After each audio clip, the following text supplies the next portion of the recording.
Hello and welcome to the program, and a special happy birthday mention to the PRIA, marking its 60th anniversary this month. In this edition, we have a look at financial and investor relations in the tough economic environment.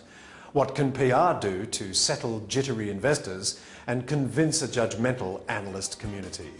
It boils down to confidence. During the past 18 months, since the beginning of the current bear market, there's been a significant change in the psychology of many investors, particularly retail investors, because they're afraid. They need reassurance, they need to know what to do with their portfolio.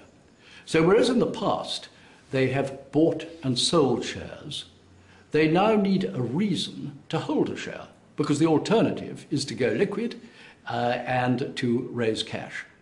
We've seen people in 2008, 2009 who were so concerned about what was going on, and I'm talking about very senior managers, that they really didn't know what to do. And yet, once they could get through that initial period and start to recover, they realised that doing nothing was absolutely not an option. They needed to work out very quickly the appropriate communication and start to get it out there. A CEO said to me 6 months ago,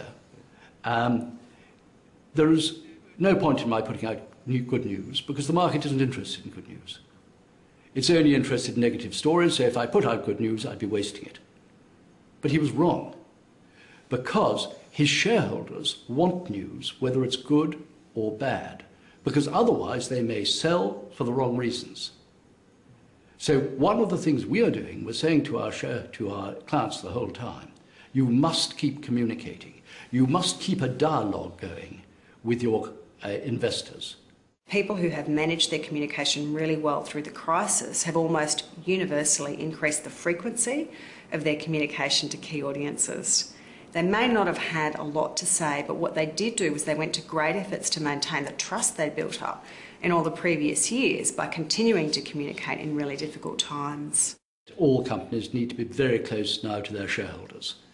They need to communicate with their shareholders whether news is good or whether news is bad. Lose the trust of your shareholders, lose the confidence of your shareholders, and they'll sell your shares. As I said earlier, they need a reason to hold your shares.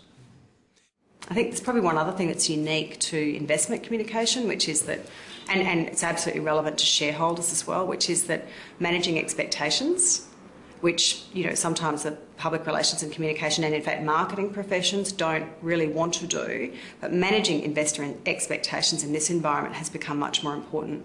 So rather than selling the story, which might be about performance or the underlying fund or share or the investment outlook, it's very much now about saying to investors, the short term doesn't necessarily look very good, but our long-term strategy is X, Y and Z, and we believe that that strategy is going to produce the best outcome for you in the long term, but in the short term you may not get a great return.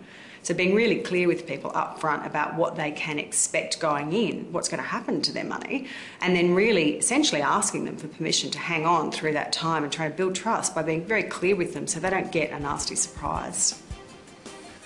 And of course, if you have any contributions you'd like to make to PRTV, please email producer@reputationtv.com. And a reminder to the members of the PRIA, do log on to the website and have a look at the latest newsletter. Well, next month we look again at the economy, but this time we focus in on what it means to the public relations business. That's Hard Times in September. Until then, thanks for your company, and we'll see you next time.